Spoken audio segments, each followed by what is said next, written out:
Welcome to So Very Easy. My name is Laura, and it is time for the block of the month. And we are coming close to an end. We only have a couple of months left, and we are on Marches.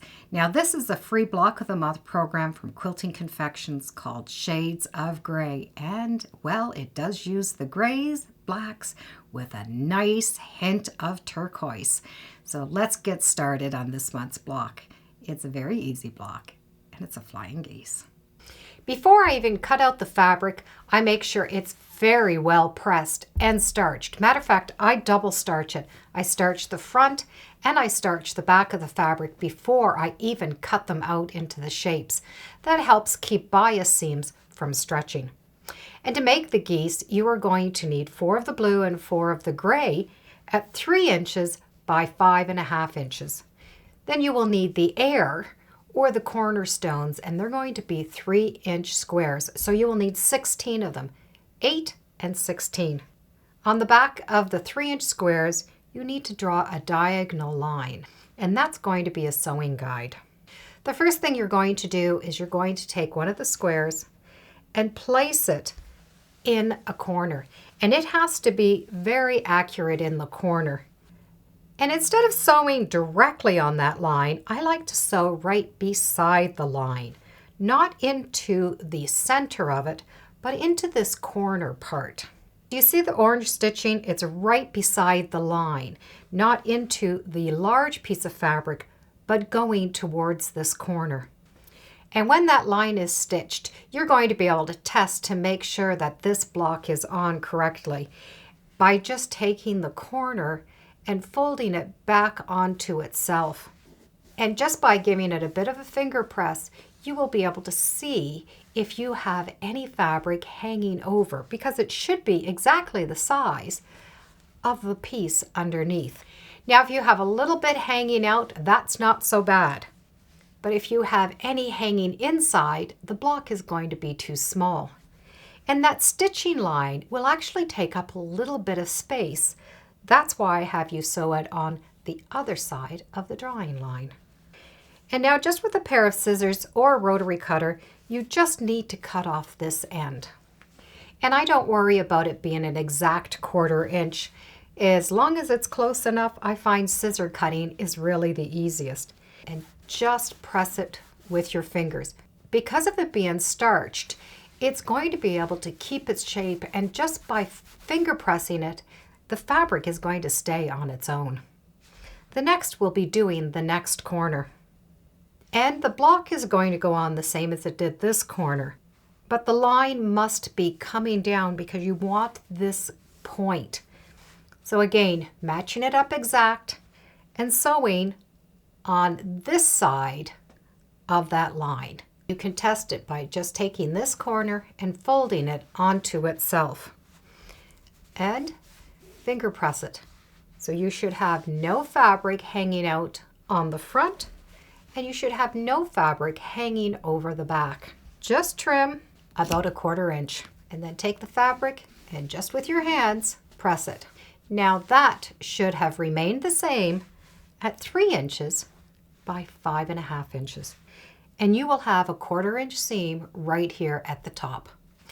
Now, if you find you still need to square them up, you can get all sorts of different rulers. I'm particularly fond of this one. It's called Block Lock, and what it does is it has these little channels or grooves in the back of the ruler, and that little groove fits that thicker seam allowance. And you can get them all different sizes.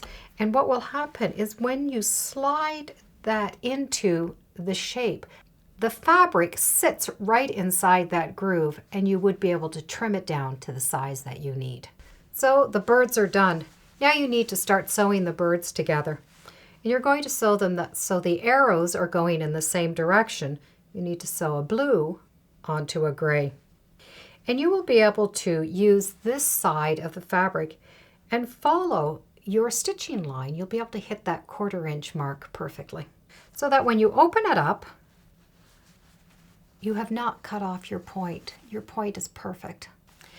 Now you're going to be able to gently press this. You need to press it so that you're able to see the corners here, and that will make it a lot easier to stitch. So you will be actually taking the bulk and pressing it towards the point that you already did the sewing. Because you know that point is already good, you want to focus next on your corners. The next will be finishing the block, and you're going to make a pinwheel. The geese are going to be flying in a formation. So if you start with the first block with the geese flying up, then the geese are going to turn the corner and they're going to go in this direction. Then they're going to continue to fly down, then they're going to fly back over, which means they'll fly back up. So they're going to be flying in a formation. So the next thing would be to sew these blocks together here and here. And again, if you just put them and follow the 1/4 inch, you're going to be able to see exactly your marks to sew that 1/4 inch. You're going to press covering the points that you've already done because you want to be able to follow those corner marks. The seams are now going to be going in opposite directions, so you will be able to fold it and stitch your block finished. That very last seam is going to be able to be opened up. You'll be able to have one side being pressed in one direction, the other one in another direction, and now you have your geese all in perfect formation. But let's change this block. Let's change the colors and make 4. I'm going to make 4 blocks, each the same way, but this time each block is going to have a different color. The black background here is from Timeless Treasures. It's called Swirl, and the colors perfectly match. And the flying geese are going to be made the same way. So you will have 8 of each of the colors to make the flying geese, and that will equal 4 blocks. But instead of putting the blocks together, now we can play with them. So if we were to sew each of the block together, this is the arrangement we would have. But by not sewing them together, you have lots of different options. You can take all of these blocks and play with them. You can have them going all in one direction. Then you can have them going in another direction. You can mix the colors. You can have the geese flying around the block and then have a flock of them in the center. You can have some coming in, and you can still have a pinwheel in the center. What I have done is I have maintained the colors. So I have the orange, green, red, blue, orange, green, red, blue. And I've continued that theme as close as I can all the way around. But however you do it is fine.